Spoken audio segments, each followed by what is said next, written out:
Okay, good morning, students.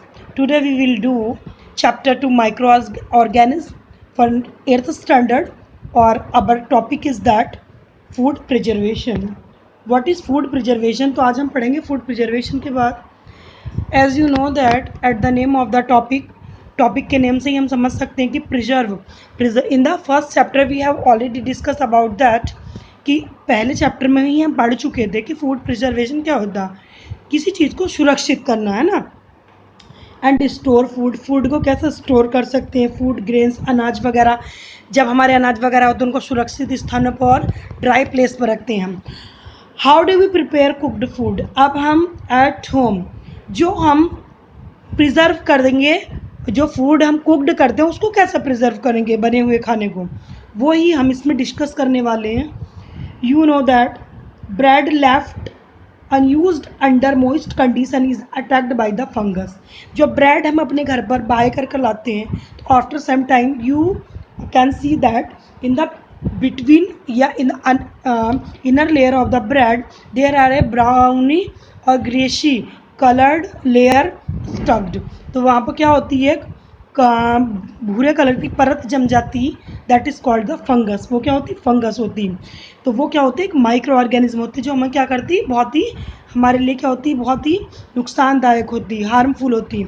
Micro organism spoil our food. Micro organism क्या करते हैं, हमारे फूड को स्पॉइल कर देते हैं. What is the mean of spoil, means खराब कर देते हैं.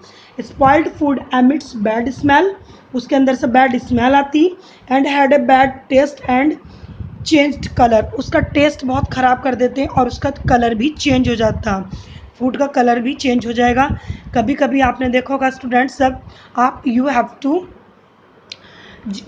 ईट फूड, जब आप खाना खाते होंगे तो क्या होता कि उसका टेस्ट बहुत ही अच्छा होता, बट आफ्टर सम टाइम या आफ्टर some hours या after one day when we taste this food, तो it is a bad smell, it has a bad smell and change its color also. उसमें से गंदी से स्मेल आने लगती बाद में जब हम उसका टेस्ट करते हैं. क्यों, बिकॉज वो फूड स्मॉल, कुछ माइक्रो ऑर्गेनिज्म क्या होते हैं हमारे फूड को स्पॉइल कर देते हैं. Is spoiling is a chemical reaction. क्या स्पॉइल एक केमिकल रिएक्शन है? यस, ये केमिकल रिएक्शन है, बट है कैसे. चलो अब हम इसकी स्टडी करेंगे कि ये केमिकल रिएक्शन या ये माइक्रो ऑर्गेनिज्म कैसे हमारे फूड को ख़राब कर देते हैं. Okay, let us study the common methods of preserving of food in our Holmes. हम क्या करेंगे, कुछ पहले के कॉमन मेथड पढ़ेंगे, साधारण से मेथड जो हम अपने घर पे अप्लाई कर सकते हैं फूड प्रिजर्वेशन के लिए. We have to save it from the attract of the microorganism. जो इसको क्या करेगा, माइक्रो ऑर्गेनिज्म, इसका माइक्रो ऑर्गेनिज्म के अटैक से इसको क्या करेगा, हमारे फूड को सेव करेगा. Okay, chemical method. Salts and edible oils are common chemicals generally use to check the growth of the microorganism. Simple सी बात है, बहुत सारे अचार, पिकल्स, मुरब्बे होते हैं तो उसके अंदर कॉमन सॉल्ट यानी कि नमक का यूज़ किया जाता है. जो नमक, जो कॉमन सॉल्ट हम घर में लेते हैं उसका यूज़ करते हैं क्योंकि it is a very good food preserve करती है. बहुत ही अच्छी थिंग्स है ये कॉमन सॉल्ट, जो बहुत अच्छा केमिकल है.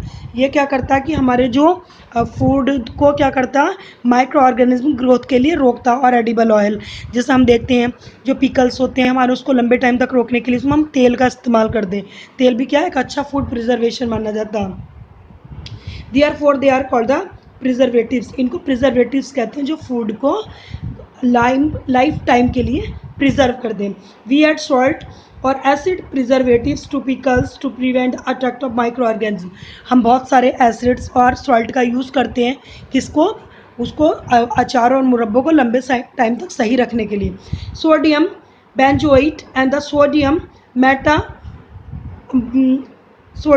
मेटाबुसिल्फाइट आर द कॉमन प्रिजर्वेटिव्स. ये क्या हमारे कुछ कॉमन प्रिजर्वेटिव्स हो गया, जैसे बेंजोएट हो गया और sodium metabisulphite are the common preservatives. These are also used in the jams and the squashes to check their spoils. Jams हो गए, मुरब्बे हो गए, अचारों के डब्बे हो गए, उनमें इनका यूज़ किया जाता. बहुत अच्छा मेथड है ये फूड प्रिजर्वेशन का. Okay, first of all we see that preservation by common salt. Common के द्वारा प्रिजर्वेशन. Common salt has been used for the preserve meat and fish for ages, मतलब कॉमन सॉल्ट का सबसे यूज़ जैसे मीट एंड फिश को बहुत लंबे टाइम तक रखते हैं। आपने देखा होगा कुछ शॉपकीपर फिशेस को अपनी शॉप में रखते हैं बिना पानी के। हम बता without water fish can not live, यानी वो जीवित नहीं रह सकती।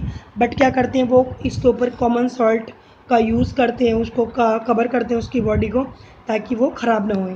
Meet and fish are covered with dry salt से कवर किया जाता to check the growth of bacteria, ताकि बैक्टीरिया की ग्रोथ चेक हो सके।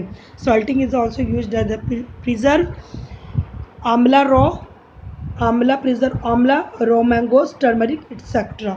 इनको भी रॉ मटेरियल को भी सुरक्षित करने के लिए नमक का यूज किया जा सकता है, कॉमन सॉल्ट का यूज कर सकते हैं। सेकंड, प्रिजर्वेशन बाय शुगर भी एक बहुत अच्छा प्रिजर्वेटिव है।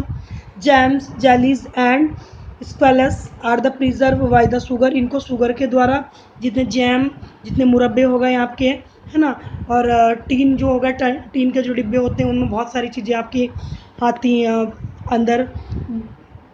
बहुत सारे जैसे कि मुरब्बे होते हैं बहुत टाइप के, वो होते हैं।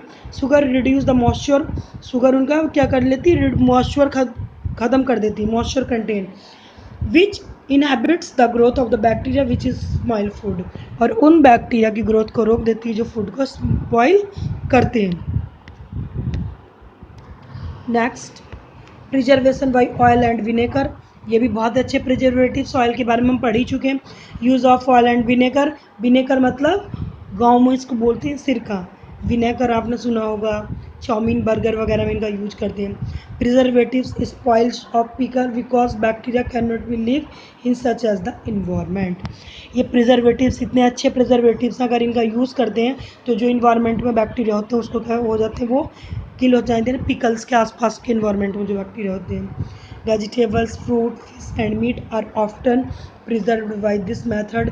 विनेगर के द्वारा क्या कर सकते हैं, अभी हमने सुना था लेटेस्ट, जब कोरोना वायरस का इतना सारा अटैक था तो क्या होता था कि जब हमने वेजिटेबल और फ्रूट्स, रॉ मटेरियल, वेजिटेबल्स वगैरह बाय करके लाते थे मार्केट से, तो उसको विनेगर में धुलते थे।